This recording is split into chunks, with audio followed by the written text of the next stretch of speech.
Hello ഗഡീസ്, ഞാനിന്നൊരു ചെറിയൊരു വ്ളോഗായിട്ടാണ് വന്നത്. ഞാനങ്ങനെ സ്ഥിരം വ്ളോഗ് ചെയ്യുന്ന ഒരാളൊന്നുമല്ല, അങ്ങനെ ചെയ്യാറുമില്ല. അപ്പോൾ നമ്മളിപ്പോൾ ഒരു മലയാറ്റൂർക്കൊന്ന് തീർത്ഥാടനത്തിന് പോയപ്പോൾ മുത്തപ്പനെ കാണാൻ പോയപ്പോൾ ഒന്നൊരു വ്ളോഗായിട്ട് എടുക്കാം എന്ന് അപ്ലോഡ് ചെയ്യാമെന്ന് വിചാരിച്ചു. അപ്പോൾ നല്ലതായിട്ടാണെങ്കിൽ നിങ്ങൾക്ക് തോന്നുകയാണെങ്കിൽ ലൈക്ക് ആൻഡ് സപ്പോർട്ടൊക്കെ ചെയ്യുക. പിന്നെ ഇനിയൊരു ഗോവ യാത്ര പോയിട്ട് വീഡിയോ കിടപ്പുണ്ട്, ഞാനൊന്നും എഡിറ്റ് ചെയ്തിട്ടിട്ടില്ല.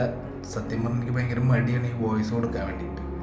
വേറെ ഒന്നുമല്ല, വോയിസ് അങ്ങോട്ട് കൊടുക്കുമ്പോൾ അങ്ങോട്ട് കുറേ അങ്ങോട്ട് ഭ്രാന്താവുക. പിന്നെ നമ്മളിപ്പോൾ ഈ മലയാറ്റൂർ പോയി ഫ്രണ്ട്സൊക്കെ ആയിട്ട് പോയത്, ബൈക്കിലാണ് പോയത്. ബൈക്കൊക്കെ പാർക്ക് ചെയ്ത് നമ്മൾ ക്രൗഡിലോട്ട് ഇങ്ങോട്ട് നടന്നു തുടങ്ങി. ഭയങ്കര തിരക്കെന്ന് പറഞ്ഞാൽ നല്ല തിരക്കായിരുന്നു. കുറേ ഷോപ്പുകളും കൂടുതലായിട്ട് ഈ കേക്ക് ഐറ്റംസൊക്കെയാണ് കൂടുതലുള്ളത്. കേക്ക്, പിന്നെ നമ്മുടെ ഹൽവ, അങ്ങനത്തെ ഐറ്റംസൊക്കെ കുറേ ഉണ്ടായിരുന്നു. പിന്നെ ഈ സാധാരണ നമ്മുടെ അവിലല്ല, എന്താ പറയുക, പൊരി, അങ്ങനത്തെ ഐറ്റംസൊക്കെ ഇല്ലേ, മുറുക്ക്, അതൊക്കെയാണ് ഒരുപാടുണ്ടായിരുന്നു. അതൊക്കെ ഇങ്ങനെ കണ്ട് നല്ല ക്രൗഡ് തന്നെയായിരുന്നു.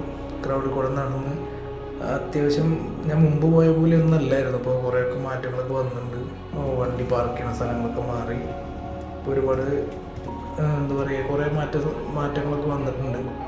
പിന്നെ ബൈക്കൊക്കെ പാർക്ക് ചെയ്യാൻ ഭയങ്കര ബുദ്ധിമുട്ടായിരുന്നു ഒന്നാമത്തെ കാര്യം. പിന്നെ നമ്മൾ നടന്ന് നമ്മൾ ഫസ്റ്റ് നമുക്ക് ഒരു പ്രാരംഭ പ്രാർത്ഥന നമ്മൾ തുടങ്ങും. അതൊരു കപ്പേളയുണ്ട്, ചെറിയൊരു കപ്പേള. അപ്പോൾ അവിടെ നിന്നാണ് നമ്മൾ ഈ പ്രാരംഭ പ്രാർത്ഥന തുടങ്ങുക. അപ്പോൾ ആ കപ്പേളയിൽ പോയിട്ട് അവിടെ ഫസ്റ്റ് നമ്മൾ ഈ തീർത്ഥാടനം തുടങ്ങുന്നത് സ്റ്റാർട്ട് ചെയ്യുന്നത് അവിടെ നിന്ന് നമുക്ക് 14 കുരിശടി ഉണ്ട്. അങ്ങനെ ഓരോ കുരിശടിയിൽ പോയി തൊട്ടുമുത്തി പ്രാർത്ഥിച്ചിട്ടാണ് നമ്മൾ പോകുന്നത്. എന്താണ് പ്രാരംഭ പ്രാർത്ഥന തുടങ്ങുന്നത് ഈ കപ്പേളയിൽ നിന്നാണ്. ഇവിടെ മെഴുകുതിരിയൊക്കെ ധാരാളം കത്തിച്ച് വെച്ചിട്ടുണ്ട്. ഇതാണ് ആ ചെറിയ കപ്പേള. ഒരു പാറപ്പുറത്താണ് ഈ കപ്പേള ഉണ്ടാക്കി വെച്ചിട്ടുള്ളത്. ഒരു ചെറിയൊരു കപ്പേളയാണ്. അതിന് പ്രാർത്ഥിച്ച എല്ലാവരും തുടക്കം ഇവിടെ നിന്നാണ് നമ്മൾ തുടങ്ങിയത്. അത്യാവശ്യം നല്ല തിരക്ക് ഇപ്പോഴും ഉണ്ട് കേട്ടോ. ഞങ്ങളിപ്പോൾ പോയത് പെസഹ വ്യാഴത്തിൻ്റെ അന്നാണ്, രാത്രിയാണ് പോയത്. ഇതാണ് നമ്മൾ സ്റ്റാർട്ടിങ് പോയിന്റ് വരുന്നത്. പൊന്നും കുരിശ് മുത്തപ്പ പൊന്മലകയറ്റം എന്നൊക്കെ എഴുതി വെച്ച ഒരു ഹോൾഡിങ്സ് കണ്ടില്ലേ. ഇവിടെ നിന്നാണ് നമുക്ക് സ്റ്റാർട്ടിങ്. ഇവിടെ നിന്നാണ് കുറച്ച് ദൂരമൊന്നും വലിയ കുഴപ്പമൊന്നും ഉണ്ടായിരുന്നില്ല. അധികം പാറക്കല്ലുകളൊന്നും ഉണ്ടായിരുന്നില്ല. ചെറിയ കല്ലുകളൊക്കെ ഉണ്ടായിരുന്നു. ഇതാണ് ഞങ്ങൾ 4 പേരായിരുന്നു. ഞങ്ങൾ 2 ബൈക്കിലായിട്ടാണ് പോയത്. ഞങ്ങൾ 4 ഫ്രണ്ട്സ് ഇങ്ങനെ ട്രിപ്പുകളൊക്കെ ഇടയ്ക്കിടയ്ക്ക് പോകാറുണ്ട്. അപ്പോൾ അവിടെ നിന്ന് നടന്ന് മല കയറി തുടങ്ങി കുറച്ച് ദൂരം എത്തിയപ്പോൾ ഒന്ന് ബാക്കിലോട്ട് തിരിഞ്ഞ് നോക്കിയതാണ്. അവിടെ എപ്പോഴും നിറച്ച ആൾക്കാർ കയറി വരുന്നുണ്ട്. പാറകളൊക്കെ കണ്ടില്ലേ, വലിയ പാറകളാണ്. നിറയെ പാറകളുള്ളൂ. പാറകളൊക്കെ ചവിട്ടി വേണം പോകാൻ. പിന്നെ കൂടുതൽ ആൾക്കാർ സ്ലിപ്പറൊക്കെ യൂസ് ചെയ്യുന്നത് നല്ലതായിട്ട് യൂസ് ചെയ്യും. ഷൂ കൂടുതൽ ഉപയോഗിക്കുക. സ്ലിപ്പറൊക്കെ യൂസ് ചെയ്താൽ ഭയങ്കരമായിട്ട് സ്ലിപ്പാവാൻ ഭയങ്കര ചാൻസ് കൂടുതലാണ്. പ്രത്യേകിച്ച് നമ്മൾ ഇത്രയും ലോങ്ങ് കയറുമ്പോൾ വിയർക്കുമ്പോൾ കാലൊക്കെ വിയർത്ത് കഴിഞ്ഞാൽ സ്ലിപ്പറൊക്കെ പെട്ടെന്ന് സ്ലിപ്പാവും. കാലൊക്കെ കല്ലടിക്കാൻ ചാൻസ് ഉള്ളൂ. അപ്പോൾ ഷൂ ഒക്കെ നല്ല ഗ്രിപ്പുള്ള ഷൂ ഒക്കെ യൂസ് ചെയ്യുക. പിന്നെ വിരലുകളൊക്കെ കവർ ചെയ്തിട്ടുള്ള ചെരുപ്പുകളൊക്കെ യൂസ് ചെയ്യാൻ നോക്കുക. അല്ലെങ്കിൽ കാലൊക്കെ സ്ലിപ്പാകുമ്പോൾ അവിടെ ഇവിടെയും വന്ന് തട്ടാൻ സാധ്യത കൂടുതല. ഇവിടെ നിന്ന് മേലോട്ട് നോക്കിയാൽ തന്നെ കാണാം, ഒരുപാട് ക്രൗഡും കാണാം. അത്രയ്ക്കും മേലോട്ടൊരു കുത്തനൊരു കയറ്റമാണ്, നിറയെ പാറക്കല്ലും കാണാം. ഇവിടെ നിന്ന് അങ്ങോട്ട് കയറി ചെല്ലുമ്പോൾ ഒന്നാമത്തെ കുരിശടിക്ക് കുറേ ദൂരമുണ്ട്. അത് കഴിഞ്ഞാൽ പിന്നെ പെട്ടെന്നാവും. ഒന്നാമത്തെ കുരിശടി എത്താൻ ഇത്തിരി ബുദ്ധിമുട്ടാണ്. കുറച്ച് ദൂരം കൂടുതലാണ്. കണ്ടിട്ട് പാറകൾ നിറച്ച് പാറകളെന്ന് പറഞ്ഞാൽ പോലെ അത്രയും വലിയ പാറകൾ. പിന്നെ അത്ര ഇപ്പോൾ ആണെങ്കിൽ കുഴപ്പമില്ല. ഒരു തവണ പോയപ്പോൾ ഞങ്ങൾ മഴ പെയ്ത സമയത്തായിരുന്നു. അപ്പോൾ ഇതിലും ഭയങ്കര ബുദ്ധിമുട്ടായിരുന്നു. സ്ലിപ്പാവാന്ന് പറഞ്ഞാൽ എത്ര പേരെ വീഴുന്നത്. ഇപ്പോൾ പോലും പലരും വീഴണം നമ്മൾ കണ്ടു പോകുമ്പോൾ തന്നെ. കാലൊക്കെ കുറേ കഴിയുമ്പോൾ വേദന എടുത്തിട്ട് ബലം കൊടുക്കാൻ പറ്റാത്ത രീതിയിൽ വന്നിട്ട് കാല് നിൽക്കാൻ പറ്റാണ്ടൊക്കെ വീഴുന്ന ഒരുപാട് പേര് കണ്ടു. ഇതിങ്ങനെ കുറേ ദൂരം ഈ പാറമോടെ കയറി പോകണം. പിന്നെ കൊച്ചു കുട്ടികളൊക്കെ കൊണ്ട് ആൾക്കാർ വരുന്നുണ്ട് കേട്ടോ. ഇങ്ങനെ ഒരു തീർത്ഥാടനത്തിൻ്റെ ഭാഗമായിട്ട് കൊച്ചു കുട്ടികൾ, കൂടുതലും ചെറുപ്പക്കാരാണ്, യങ്സ്റ്റേഴ്സാണ്. വയസ്സായാലും കുറച്ചുണ്ട്, എന്നാലും കൂടുതലും ചെറുപ്പക്കാരാണ്. കാരണം അത്രയും ഹാർഡാണ് നമുക്ക് ഈ മല കയറാനായിട്ട്, അത്ര ഈസി അല്ല. അപ്പോൾ ഇതുപോലെ ഓടിക്കയറാനൊക്കെ ഇത്തിരി ചെറുപ്പക്കാർക്ക് പറ്റും. എന്നാൽ പോലും കുറച്ച് ദൂരം കഴിയുമ്പോഴേക്കും കണ്ടില്ല എല്ലാവരും അവിടെ ഇവിടെയൊക്കെ റെസ്റ്റ് ചെയ്ത് ഒറ്റയടിക്കൊന്നും അങ്ങനെ കയറി പോകാൻ പറ്റില്ല. കാരണം ഒരുപാട് ദൂരമുണ്ട്. 1.5 കിലോമീറ്റർ മേലെ ഉണ്ടെന്നാണ് പറഞ്ഞ് കേട്ടിട്ടുള്ളത്. എനിക്ക് കൃത്യമായിട്ട് അറിയില്ല. അങ്ങനെ നമ്മളിങ്ങനെ നടന്ന് ഓരോ സ്ഥലത്ത് ഇങ്ങനെ റെസ്റ്റൊക്കെ എടുത്ത് പതുക്കെയാണ് നമ്മൾ കയറി പോകുന്നത്. ഞാൻ കുറച്ച് ആദ്യം ഫസ്റ്റിലേക്ക് കയറിപ്പോയി, എന്നിട്ട് ഇവർക്ക് വേണ്ടി വെയിറ്റ് ചെയ്ത് നിൽക്കും. അങ്ങനെ നമ്മൾ ഒന്നാമത്തെ കുരിശടി എത്തി. ഒന്നാമത്തെ കുരിശടിയാണ് ഈ കാണുന്നത്. അവിടെ പോയി നമ്മൾ കുരിശടിയിൽ പോയി തൊട്ട് മുത്തി പ്രാർത്ഥിച്ചിട്ടാണ് അടുത്ത സ്ഥലത്തോട്ട് ചെല്ലുക. അവിടെ മെഴുകുതിരി കത്തിക്കാനുള്ള സൗകര്യമുണ്ട്. മെഴുകുതിരി കത്തിക്കുക, പ്രാർത്ഥന ചൊല്ലുന്നവരുണ്ട്. അതിന് ചുറ്റിൽ നിന്നിട്ട് മറ്റേ ബൈബിൾ വായിക്കണ പോലെ കുറേ പ്രാർത്ഥന ചൊല്ലുന്ന ആൾക്കാർ ഒരുപാട് പേരുണ്ട്. അപ്പോൾ അതിൻ്റെ കൂടെ അതുകൊണ്ട് അതിൻ്റെ കൂടെ തൊട്ട് ഇങ്ങനെ വീണ്ടും ക്രൗഡ് അങ്ങോട്ടും ഇങ്ങോട്ടും ഉണ്ട്. കുറേ പേര് ഇറങ്ങുന്നവരുണ്ട്, കുറേ പേര് കയറുന്നവരുണ്ട്. അങ്ങനെ ഒന്നാമത്തെ കുരിശടി കണ്ട് തൊട്ട് മുത്തി പ്രാർത്ഥിച്ചിട്ട് നമ്മൾ രണ്ടാമത്തെ കുരിശടിയിലോട്ട് പോകാം. ഒന്നാമത്തെ കഴിഞ്ഞ് പിന്നെ അടുത്തടുത്താണ്, അധികം ദൂരമില്ല. അത് ആ അറ്റത്ത് കാണുന്നതാണ് രണ്ടാമത്തെ കുരിശടി. അത് നമുക്കധികം ദൂരമില്ല. ഒന്നാമത്തെ കുരിശടി എത്താനാണ് കുറേ സമയവും കുറച്ച് ബുദ്ധിമുട്ടുള്ളത്. രണ്ടാമത്തെ പിന്നെ അത് വേഗത്തും. ഇതിപ്പോൾ രണ്ടാമത്തെ കുരിശടി ആയിട്ടുണ്ട്. ഇങ്ങനെ 14 കുരിശടി കഴിഞ്ഞാലാണ് നമ്മൾ മുകളിലെത്തുള്ളൂ. രണ്ടാമത്തെ കുരിശടിയിൽ അവിടെ കണ്ടില്ല പാറകളും, അവിടെ വെള്ളമൊക്കെ ഒഴിച്ചിട്ട് വെള്ളം അങ്ങനെ കുടിക്കാനുള്ള വെള്ളമൊക്കെ ഉണ്ട്. അതിൽ വെള്ളം കുടിച്ചിട്ട് ബാക്കി പോകുന്ന വെള്ളമൊക്കെ അവിടെ ഇങ്ങനെ പരന്ന് കിടപ്പുണ്ട്. അപ്പോൾ അതൊക്കെ ശ്രദ്ധിച്ച് നടക്കണം. വെള്ളത്തിൽ എന്തെങ്കിലും പെട്ടെന്ന് സ്ലിപ്പാവുകയല്ല. അപ്പം മേളിൽ നിന്ന് താഴോട്ട് നോക്കുമ്പോൾ കണ്ട വലിയൊരു ഇറക്കാണ്. ഇപ്പോൾ അത്രയും ഹൈറ്റിൽ നമ്മൾ കയറി ഓൾറെഡി. ഇനി മേലോട്ട് തന്നെയാണ് പോകേണ്ടത്. കാരണം അത്യാവശ്യം ഹൈറ്റ് ഉണ്ട്. അത്രയും വലിയൊരു മലയാണ്. മേളിൽ ചെന്ന് കഴിഞ്ഞാൽ ആണ് അവിടെ കുഞ്ഞൊരു പള്ളിയുണ്ട്. ആ പഴയൊരു ആനകുത്തിയ പള്ളി എന്ന് പറഞ്ഞൊരു പള്ളിയൊക്കെ ഉണ്ട്. അവിടെയാണ് നമുക്ക് മുത്തപ്പനെയും പിന്നെ പുണ്യാളിനൊക്കെ അവിടെയാണ് കാണാൻ പറ്റുക. അങ്ങനെ മൂന്നാമത്തെ കുരിശടിയിൽ എത്തി നമ്മൾ. മൂന്നാമത്തെ കുരിശടിയും തൊട്ട് മുത്തി നമ്മൾ പതുക്കെ മേലോട്ട് വീണ്ടും കയറിക്കൊണ്ടിരിക്കുകയാണ്. ഇതിൽ നമുക്ക് പ്രായമായവരും വരുന്നുണ്ട്. കൂടുതലിങ്ങനെ പിടിച്ച് കയറ്റിയൊക്കെ ആൾക്കാർ വരുന്നുണ്ട്. അതൊക്കെ അവർക്ക് വല്ല നമ്മൾ ഇങ്ങനെ പറഞ്ഞു വെക്കൂലേ, നമ്മൾ ഇങ്ങനെ വരാം നേർച്ചയൊക്കെ നേരില്ല. അങ്ങനെയാണ്. അങ്ങനെ നമ്മൾ നാലാമത്തെ കുരിശടിയിലേക്ക് നടന്നെത്തിയിട്ടുണ്ട്. ചില സ്ഥലത്തൊക്കെ ഭയങ്കരമായിട്ട് ഹാർഡാണ്, പാറകൾ ഭയങ്കര കൂടുതലാണ്, കയറാൻ ഭയങ്കര ബുദ്ധിമുട്ടാണ്. ചില സ്ഥലത്ത് അത്രയ്ക്ക് കുഴപ്പമില്ല, എന്നാലും ഓൾമോസ്റ്റ് നല്ല ബുദ്ധിമുട്ടുള്ള സ്ഥലങ്ങളാണ് കയറാനായിട്ട്. പാറകളാണ്, വേറെ പ്രത്യേകതയൊന്നും ഇല്ലാത്തതുകൊണ്ട് ഫുൾ പാറകളാണ്. അപ്പോൾ അഞ്ചാമത്തെ കുരിശടിയിൽ നമ്മൾ എത്തി. അവിടെ നിന്ന് നടന്ന് ഇവിടെ നിന്ന് ഇനി മേലോട്ട് തന്നെയാണ്. കണ്ടില്ലേ, മേലോട്ട് ഒരുപാട് ഇനിയും കയറി പോകാനുണ്ട്. ഇവിടെ നിന്ന് താഴോട്ടുള്ള വ്യൂ നോക്കിയാൽ അറിയാം എത്രത്തോളം നമ്മൾ കയറിയിട്ടുണ്ടെന്ന്. അതിൻ്റെ ഇടയിൽ അഞ്ചാമത്തെ കുരിശടിയിൽ എത്തിയപ്പോൾ കണ്ട കാഴ്ചയാണ് ഒരാൾ മുട്ട് കുത്തി ഇങ്ങനെ കയറി പോകുന്നത്. പുള്ളിക്കാരനെ ഞങ്ങൾ മേളിലെത്തിയപ്പോഴും കണ്ടിട്ടുണ്ടാവും. ഫുൾ മുട്ട് കുത്തി തന്നെ കയറിയിട്ടാണ് വരുന്നത്. ഇപ്പോൾ ആറാമത്തെ കുരിശടിയിലെത്തി നമ്മൾ. ആറാമത്തെ കുരിശടിയിൽ അവിടെ എത്തുമ്പോൾ നല്ല ക്രൗഡ് കൂടുതലാണ്. അവിടെ ആൾക്കാർ മെഴുകുതിരിയൊക്കെ ഒരുപാട് കത്തിക്കുന്നുണ്ട്. അങ്ങനെ തൊട്ടടുത്ത് തന്നെ ഏഴാമത്തെ കുരിശടിയും, അതധികം ദൂരമില്ല, തൊട്ടടുത്ത് തന്നെയായിരുന്നു. അവിടെയും നമ്മൾ കുരിശിൽ പോയി തൊട്ട് മുത്ത് പ്രാർത്ഥിച്ചിട്ടാണ് പിന്നെ മേലോട്ട് പോകുന്നത്. അതിനിടയ്ക്ക് ഞാൻ ആദ്യമേ കയറി പോയിട്ട് എൻ്റെ ബാക്കിയുള്ള ഫ്രണ്ട്സിന് വേണ്ടി അവിടെ വെയിറ്റ് ചെയ്ത് നിൽക്കും. അവരിത്തിരി സ്ലോ ആണ്. ഞാനാണെങ്കിൽ വേഗം ഓടി കയറി പോകുന്നുണ്ട്.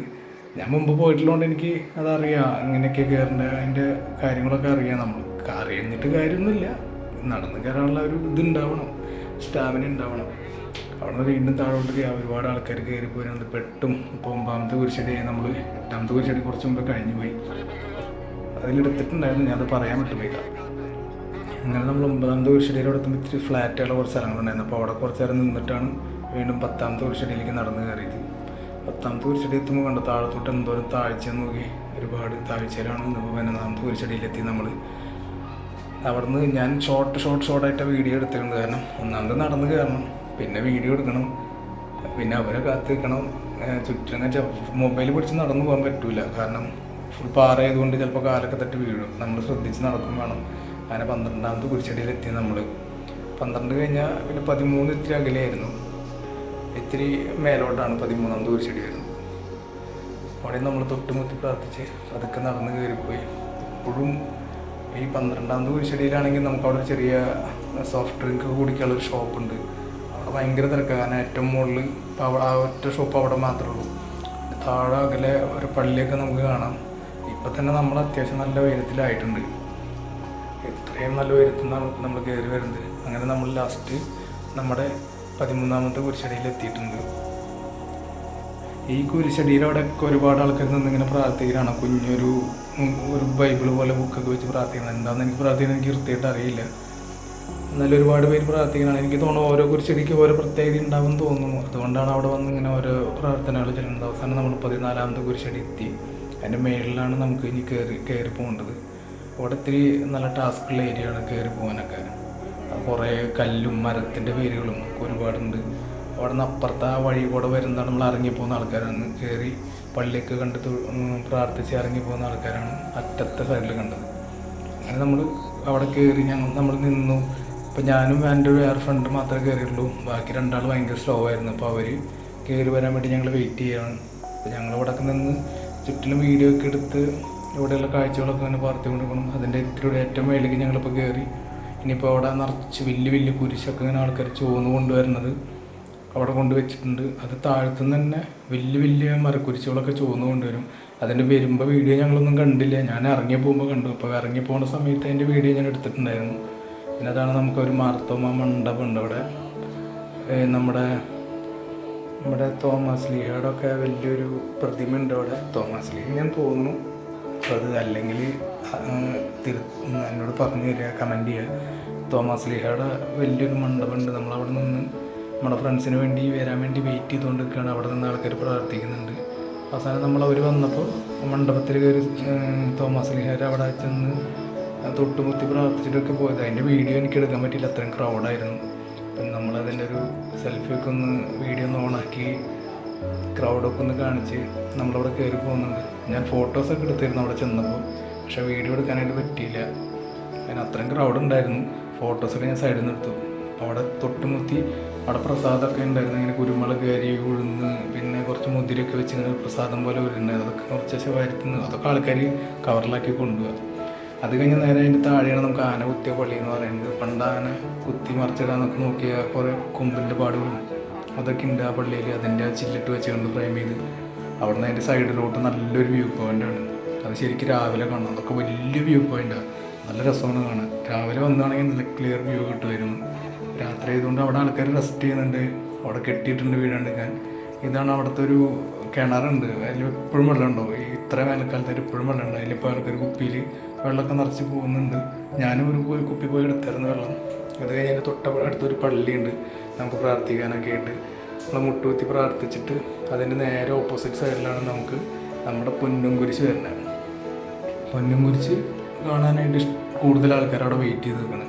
അത് തൊട്ടുമുത്തി പ്രാർത്ഥിക്കാനായിട്ട് നല്ല തിരക്കായിരുന്നു. നമുക്ക് അങ്ങോട്ട് കിടക്കാൻ തന്നെ ഭയങ്കരമായിട്ട് സമയമെടുത്ത് വരി നിന്ന് കുറേ നേരം നിന്നിട്ടൊക്കെയാണ് അതിൻ്റെ അടുത്തെത്തുന്നത്. കാരണം ആൾക്കാർ തൊട്ട് നിന്നിട്ട് അങ്ങോട്ട് മാറുന്നില്ല പെട്ടെന്ന്. കുറേ സമയം എടുത്തിട്ടാണ് പതുക്കെയാണ് പോകുന്നത്. അത് ഒറിജിനൽ പൊന്ന് തന്നെയാണെന്ന് തോന്നുന്നു. പൊന്നും കുരിശ് എന്ന് പറയുന്നത് സ്വർണ്ണം തന്നെയാണെന്ന് തോന്നുന്നു. അങ്ങനെയാണ് പൊന്നും കുരിശ് എന്ന് പറയുന്നത് സ്വർണ്ണമായിട്ടാണ്, ഒറിജിനൽ തന്നെയാണ്. ഞാൻ എന്നിട്ട് തൊട്ടൊക്കെ മുത്തിയിട്ട് പോകുന്നു. അങ്ങനെ തൊട്ട് പോയി എപ്പോഴും ഭയങ്കര ക്രൗഡാണ്. അതിൻ്റെ താഴോട്ടാണ് നമുക്ക് കാൽപ്പാതുള്ളത് തോമസ് ലീഹയുടെ.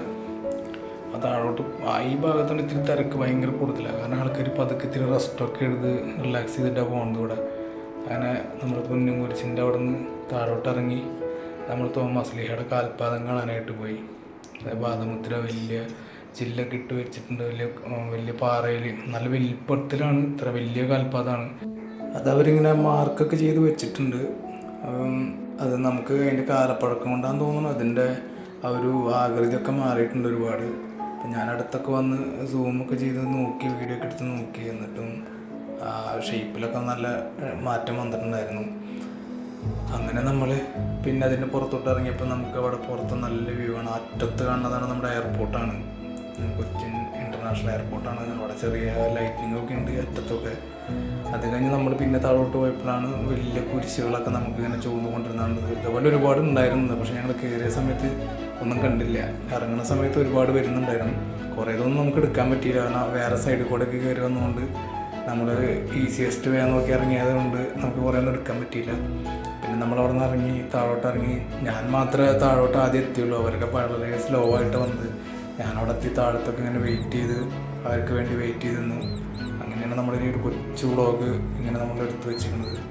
ഇത് വോയിസ് കൊടുത്ത് എങ്ങനെയാണെന്നൊന്നും എനിക്കറിയില്ല. ഇഷ്ടപ്പെട്ട ലൈക്ക് ചെയ്യുക.